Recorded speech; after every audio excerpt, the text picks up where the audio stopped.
2025년 2월 16일 위험 점검 시작하도록 하겠습니다. 신용위험, 제2금융권 위험, 리세션, 한계기업, 그 다음에 금리 인하 미국, 금리 인상 일본, 그리고 부동산 위험이 직접적인 위험이고요.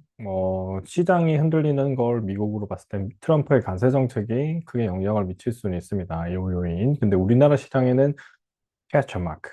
왜냐면 일본하고 우리나라는 관세 정책에서 조금 자유로울 수 있을 거예요. 상대적으로. 그리고 없던 나라들, 캐나다랑 멕시코 같은 데서 좀 힘들어지고 있죠. 자산 가격 조정도 지금 고점 같은 느낌이 들기 때문에 6월까지는 목표 가격이 360, 400, 뭐 그 정도 우리나라 지수 기준입니다. 올라가면 조정받을 수 있으니까 올라올 때마다 조금씩 하고요. 달러 강세는 강해지고 있을 거고, 엔화도 동시에 강세해집니다.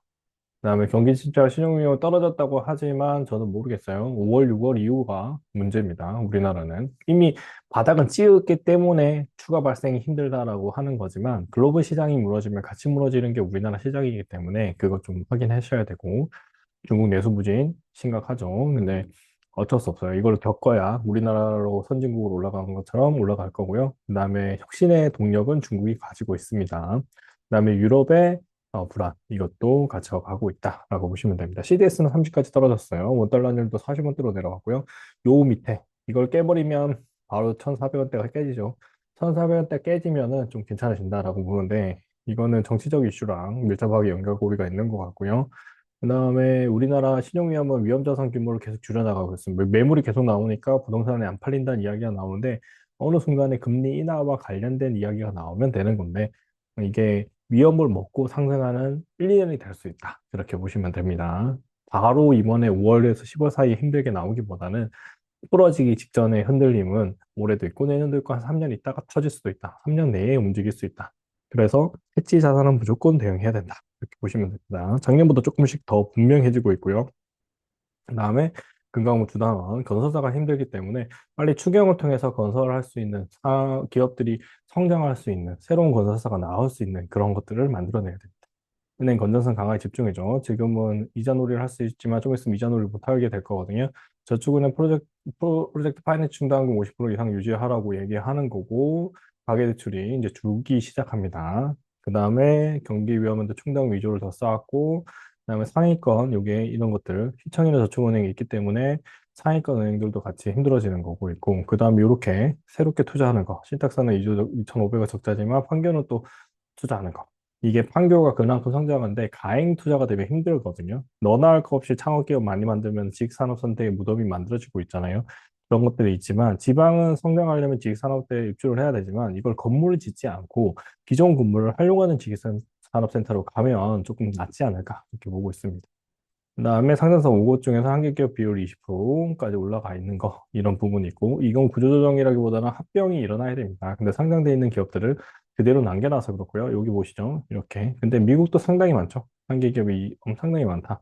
프랑스도 많아요.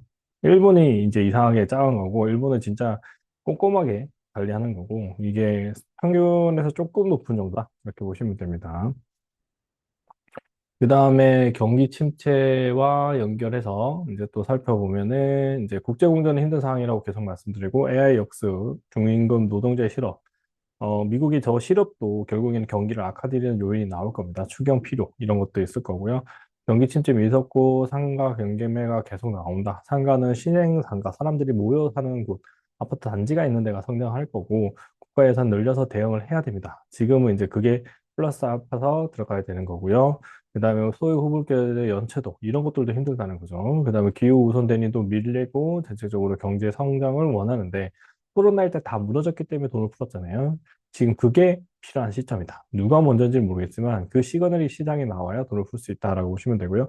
미국 금리 4.5는 상당히 높은 수준입니다. 얘가 3.5가 정상이고요. 위험 상황이 되면 1.5에서 2까지도 떨어질 거다 보면 됩니다. 위험 상황이 올 때는 매수가 가능한 그런 구간이다라고 보면 되는데 큰 고점에서 휘둘리면 안 되잖아요. 그래서 이제 조심스럽게 가자는 거고 일본은 1% 금리 1.5%까지 내년에 갈 것 같거든요. 그러니까 그렇게 보시고 여기 결정하고 인플레가 또 심하다. 이렇게 나왔으니까 올라갈 수 있겠죠. 트럼프는 미국 금리 인하하라고 하지만 파월은 안 한다라고 이야기를 하고 있어요. 그래서 조정을 일어나고 있는데 일본 엔의 가치가 급락을 하게 되면 원행 가치에서도 또 움직일 수 있다라고 보시면 됩니다. 추가적인 상승은 엔화는 저는 만 원까지는 갈 거라고 보고 있기 때문에 엔 선물 기준입니다. 그렇게 보시고 대응하시면 되고요. 중국 부동산과 미국 부동산이고요. 경제 위기설이 있고 디폴트 청산 이런 것들이 위기설로 며칠 전에 나왔지만 결국에는 얘는 혁신의 기업이 중국계가 더 많다는 거. 그리고 진짜 성장이 됐습니다. 돈이 몰렸고. 그리고 안에서 내수가 있고, 부분적으로 힘들겠지만, 일자리가 없는 게 문제가 있겠지만, 그런 걸 해결해 나갈 수 있을 거다라고 보십니다. 안에서 내전만 일어나지 않으면 크게 무리는 없을 거고요.